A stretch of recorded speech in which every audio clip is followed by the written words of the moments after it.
Hi everyone. It's your girl Curly. Hi everyone. I don't ever know when to say hello because it says you're live and then I hear a beep. But hi, and um, it's your girl Curly Jamaican here with another live for you. I am first of all so excited because I got my Jo Jorgensen shirt and I am repping. The only thing I need right now is my hat. I need my Jo Jorgensen hat, and I'm all the way through the roof. Look, Joe for president. The second thing I wanted to do was thank all my new subscribers. Oh my goodness. I think I got over 18 or more subscribers within the past week. This week, most of which are Jo Jorgensen supporters. And I want to thank you guys so much for the support. I really, really appreciate it. So today I am completely off script. I am not I don't have my information together. I'm totally raw emotions today because there's so much hitting me all at once that I just wanted to come here and just give my honest, raw opinion on some things that are happening in America right now. Oh my gosh. First and foremost, Washington just passed a law where it is mandatory for people to wear face masks. Mandatory for us to wear face masks. Well, I don't live in Washington. Thank God. I also hear that this happened in California. I'm not sure how true that is, but I think it happened in at least 2 or 3 states. And I am thinking, have we lost our minds? Have we just gone nuts? Passing a law for wearing face masks, and it's proven that the face mask is not 100% effective. I could understand if this was something that was 100% effective, and wearing it will definitely is linked to curbing the spread of the virus, but it is not 100% effective. As a matter of fact, the mask that people recommend that you get is the N95 mask, which is more expensive than the flimsy mask that normal people are wearing. And that one is purported to not even be as effective. So what are we doing? Why are we passing laws for something that is not effective? I mean, it works with social distancing, right? It works with that. I'm all for social distancing measurements, but a law passed for people forcing people to wear a face mask, and we know the kids can't even keep that thing on for a good 15 minutes. We know this. You go out, you're out in public, you have one, you're supposed to really change your mask like every half an hour, I hear. Like the doctors, they do their thing, they change the gloves and the mask like very often. You're not supposed to really keep it on all day. So first and foremost, you have to be changing that thing out often.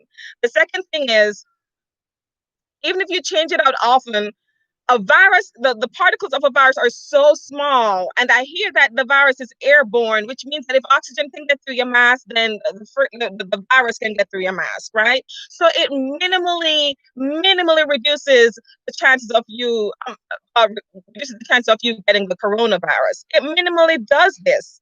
So I'm not really sure what we're doing when we're saying, okay, well, we know that it's not 100% effective. We know it's not even 50% effective. But if you don't wear your mask, then you're going to get a misdemeanor. Are you kidding me? That is crazy. That is crazy to me. I think wearing your mask is more of an exercise in seeing how obedient you are more than anything else, because wearing your mask is not effective. It's not the most effective way of curbing the coronavirus. So I don't understand why there is so much emphasis on that. No, I am not telling people, please do. First and foremost, it gives you reassurance. And second of all, to some extent, it might minimize your chances of getting the coronavirus.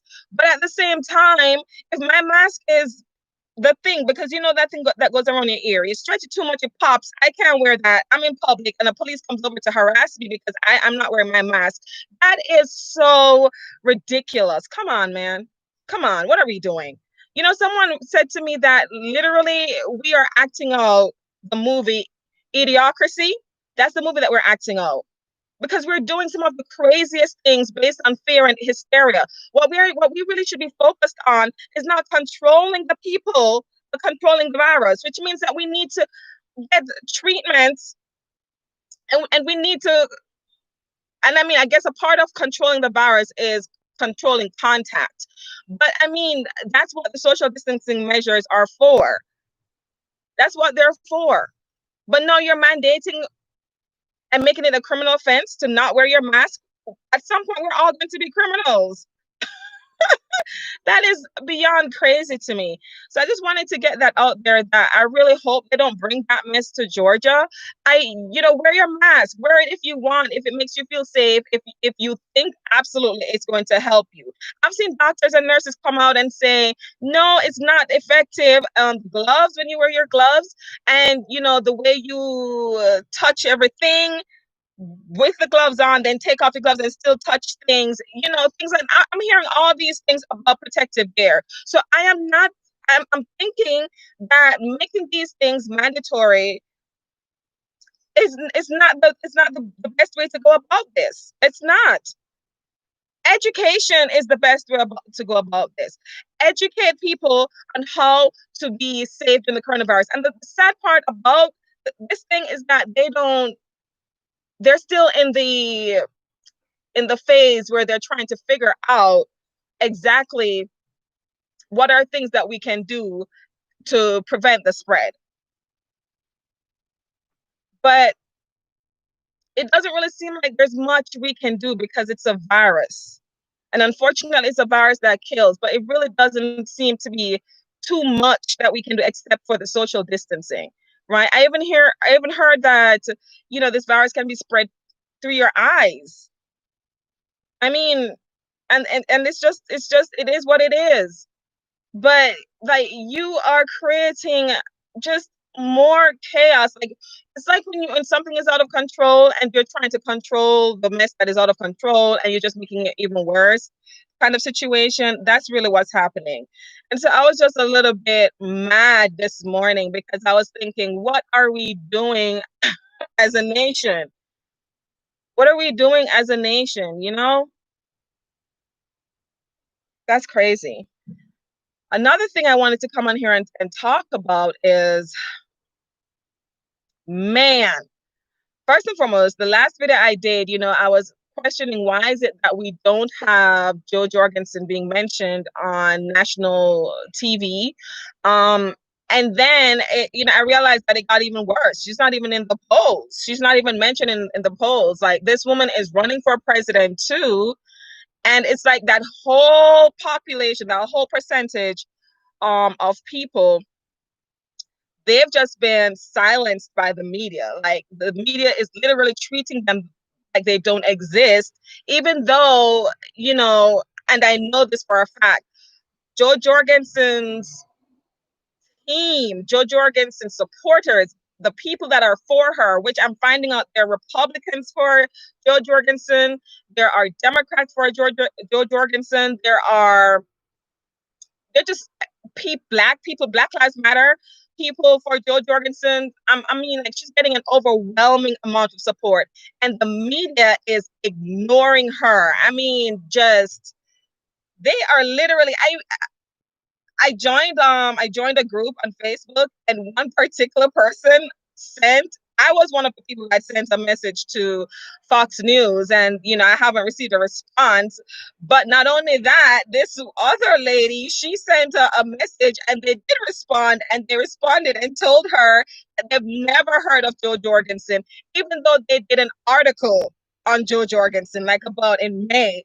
And I'm like, wow, if you want to see how this system truly works, how the media works hand in hand with politics to to silence people, this is the perfect evidence. Like, now is the perfect evidence, right? And I'm just so amazed, and I'm so shocked. I'm so shocked that this is really what is happening. The media is so complicit in so much wrongdoing.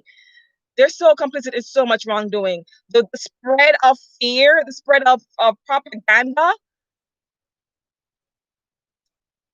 the censorship of people's political views, they are complicit in this. And honestly, I heard that Elon Musk, he wants to create some kind of application where we can actually we can grade or rate these news outlets. And I think we want to hold the police accountable, but we need to be holding the media accountable too. They are a disgrace. They are a disgrace. How can you not even want to actively do a story on Jo Jorgensen, and her following is so strong and so many people are asking you to do it? And you see this.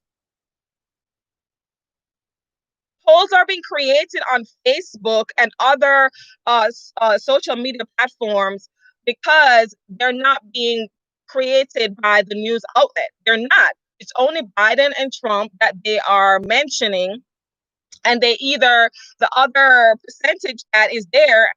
The last polls that I saw was, I think, and I might be wrong on this, but I think it was from CNN.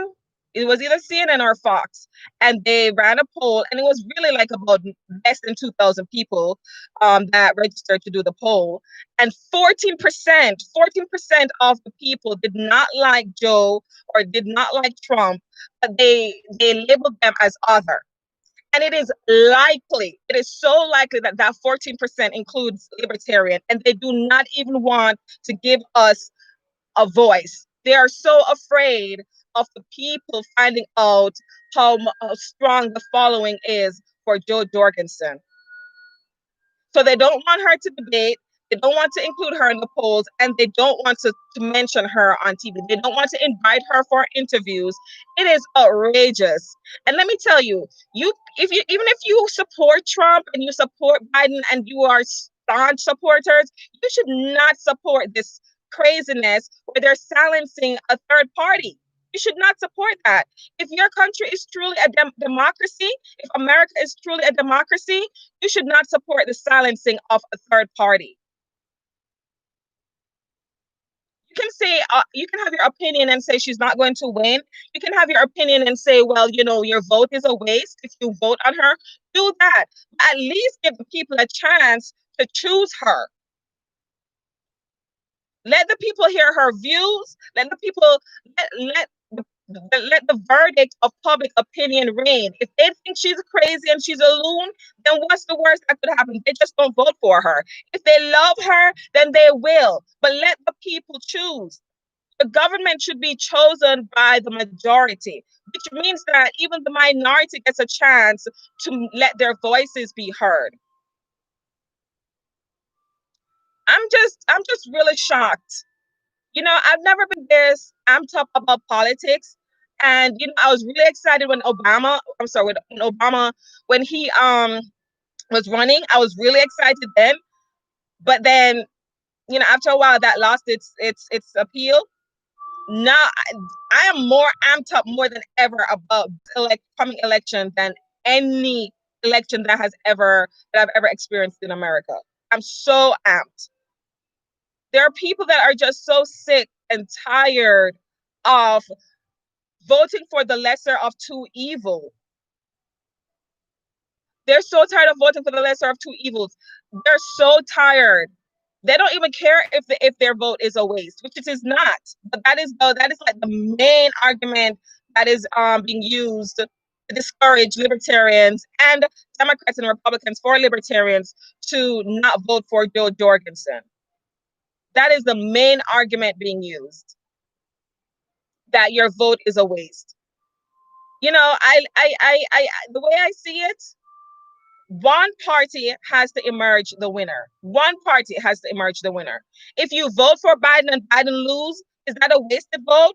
If you vote for Jo Jorgensen and she loses, is that a wasted vote? No. It is a competition. It's a competition. And all three of these people have a chance at presidency. And the vote counts, because even if one wins, the fact is, If you can go up against two other parties and come out the top, then America has spoken. America has spoken. And that's how I feel about that. So this nonsense about whether or not, you vote for Jo Jorgensen. If you vote for Jo Jorgensen, your vote is a waste. That is complete nonsense.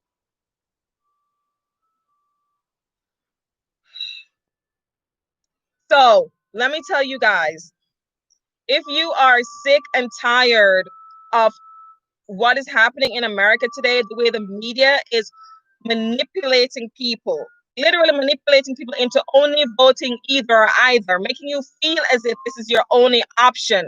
If you're tired of this, you have to vote for Jo. This has to change. This has to change. And I mean Jo, J-O, not J-O-E, okay? I mean Jo Jorgensen. You have to vote for Jo. And I guess I'm being like a cheerleader today. I'm so, like I said, I'm so amped up about this elections. I guess I'm being a cheerleader, but I want to do my part to ensure that the word goes out there that there is a third party. There is a third party. And before you say, oh, it's a wasted vote, just check out her following, see how strong that following is. Check out how many people are migrating from either the Democratic or the Republican Party because they're tired of the mess, and they're going to the Libertarian Party. Check out her stance on a lot of things that are affecting the American people today. For me, I am I am big on police reform, and my main thing is the ending qualified immunity. That is my main thing. I don't agree with everything that she she wants. But when I say I don't agree with everything, of course, she has a list of things that she is using to bolster her platform, and most of them are good. But some of them I'm still iffy on because I'm really a conservative at heart. And when I say a conservative, I am pro-life. I am I am for religion in schools. I'm not the most religious person, but I'm not against religion in schools. So things like that, we kind of probably have a little disagreement on. And when I say little, I mean a slight disagreement on. But the way I see it is you're not going to agree with everything that a party stands for. You're not going to. And the main thing that she stands for that I am with is freedom. Freedom for the people. Freedom for the people. And less police harassing us. And that's what I don't get about this mask thing. Right now, we are pushing to reform the police, and yet we go and create another law that will sick the police on us. That will sick the police on us. That will make us prime targets for the police even more for something like wearing a mask.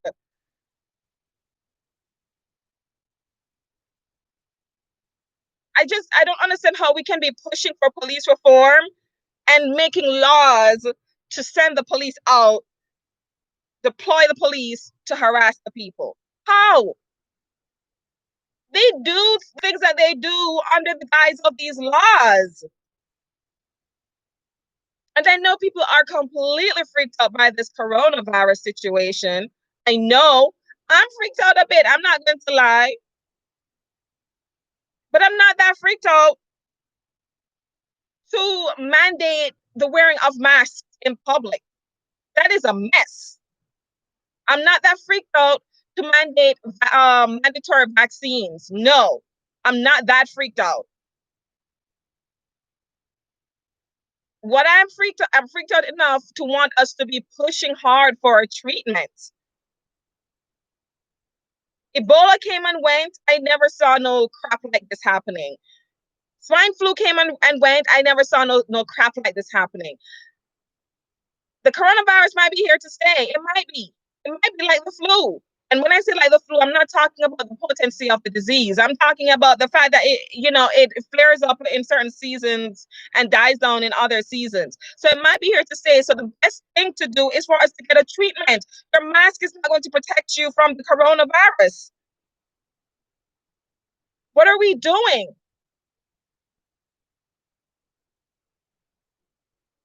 So, right, not to go off tangent, I already addressed that issue already, but just to show you how charged up I am about it.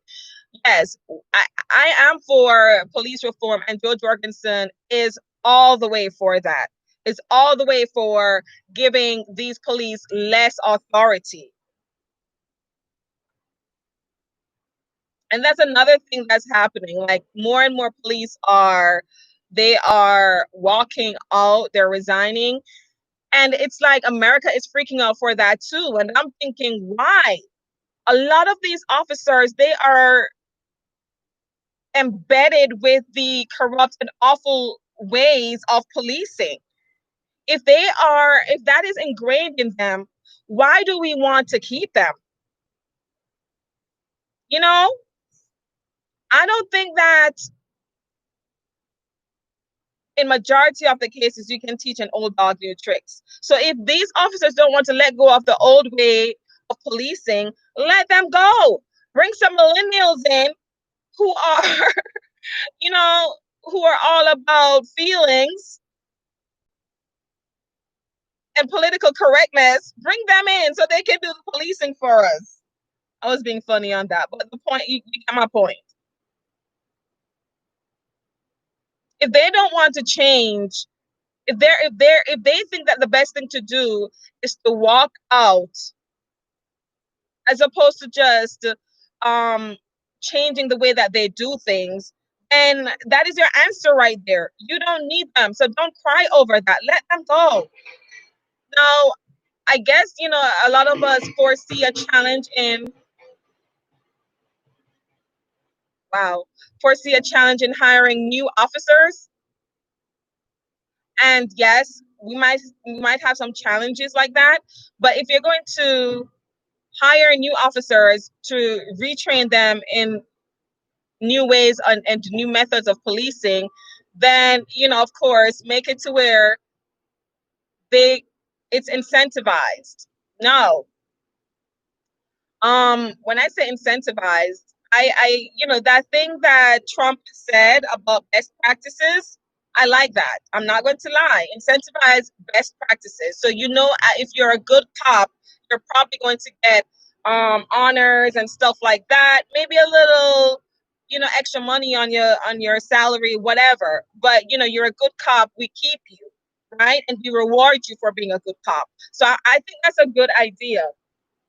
Anyway, guys, I just really wanted to come on here and express my disgust with a lot of things happening in America today. But it is getting really busy in my neighborhood. They're doing the construction right over, I mean, not even 20 feet away. And I'm not sure how it's impacting my audio. So I'm going to go ahead and end this video right here. But like I said, thank you guys so much for subscribing. I did want to give a shout out to all my new subscribers. And I'm going to continue, you know, giving my unsolicited opinion, unsolicited advice, all of that. And I just want to thank you all. Please continue to subscribe, share, like, comment. I actually love receiving comments. I read all of them. I don't get that many anyway, so I can read them all. So make sure you do comment. Tell me what you think. Thank you for watching. Bye.